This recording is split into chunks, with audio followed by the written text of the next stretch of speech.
Hey everyone, name's C-Jac. Welcome to my YouTube channel.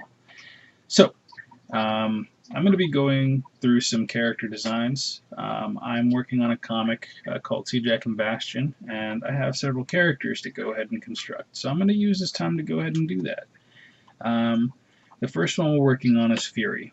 Now, my concept for the next couple videos are going to be dealing with these character archetypes, which basically revolve around emotions, and I'm going to be talking about those emotions, and kind of just how I've managed them and how I've gotten through certain things with my art and just life. Feel like it's a big subject, especially nowadays. But these are some versions of them. Done some kind of fun, shapely versions. Essentially, I settled on this one here.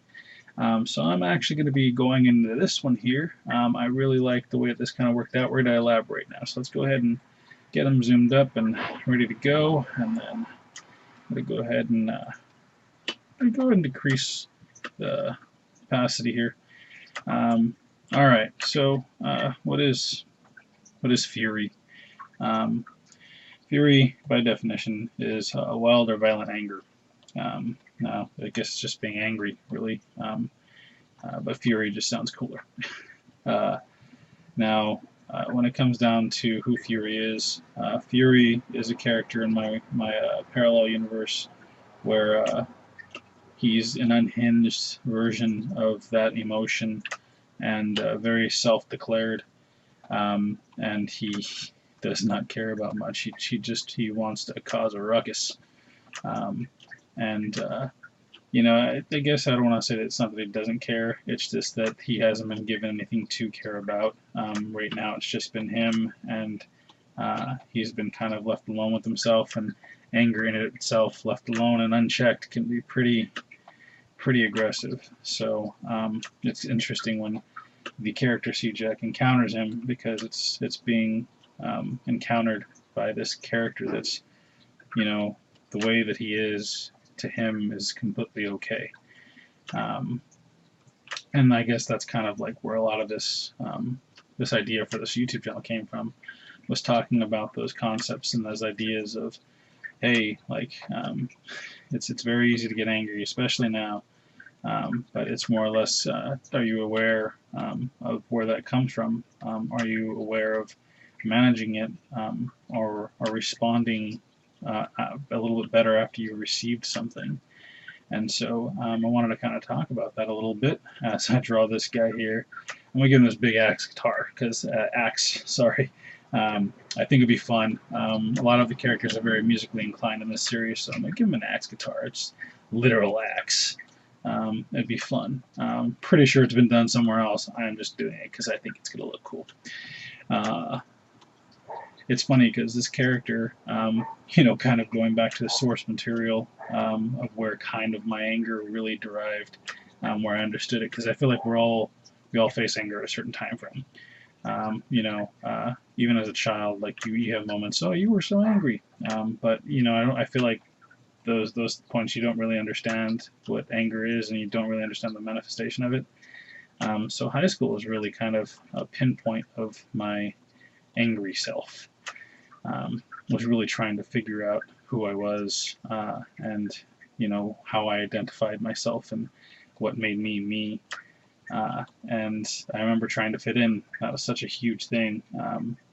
And I remember listening to music that I think was my sister's music, and it just wasn't connecting. But I did it to fit in, and eventually I strayed away from that. One morning I was watching MTV when they played music, and they had music videos and a little video called One Step Closer. Oh, I'm going to wreck it. It's appropriate. But One Step Closer, Linkin Park. Hit the nerves, every nerve in there. And that was the connection.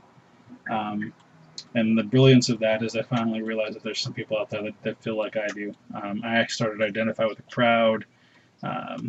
We called ourselves the Freaks of 200 Quad. We had a name. And, honestly, I've never met some more amazing friends. Even in college, it's kind of the same concept when you wrap around your identity. And not to say anger should be an identity, I'm just saying the concept of discovery and getting to know yourself a little bit more, being more self-aware. And so this character is really kind of going to evolve around that. It's going to evolve around that high school version of myself. Longer hair, a little bit more patchy, darker color scheme, darker color palette. Yeah, eventually it led to me understanding that version of myself a little bit more. And I no longer was looking at something I didn't understand. It was something that was developing into what it was going to be. And then, as you grow older and you kind of, your life happens a lot more and all that fun stuff, you start to kind of identify that anger more. And I think one of the biggest challenges for me, especially now, was not letting that anger consume me when I go on Facebook or I go on anything else and I see what's going on in the world right now. It's not easy. It's you have to go on there and be okay with what's going on most of the time, because it's not cool. But I guess what it comes down to is take a step back, breathe. Don't let the anger overtake you. Don't let it become you. And just do your best to receive and then respond in a sensible way where you can actually be more progressive than digressive. So just breathe. And so essentially you should be getting to the end here, and we're going to go ahead and I'm going to show you this final colored version. Check this puppy out. Yeah. So a lot of fun, vibrant colors here. I had a lot of fun getting the colors in this. This character himself is going to be a representation of that anger and frustration that one can feel. There's a lot of a aggression. I don't want to say aggression, but just kind of like this presence of cockiness, I guess. And I was trying to capture that. So, but essentially, it comes down to me understanding. Who I can become when I let that anger overlap, and it's that being that I have to face. But again, taking a step back, managing it, and respecting it for what it is. It's okay to be angry. I think that's the biggest thing, is it is okay. But just don't let it rule you. All right. So I'm gonna let you all go. Thank you for sticking around. Name's C-Jac, and take care.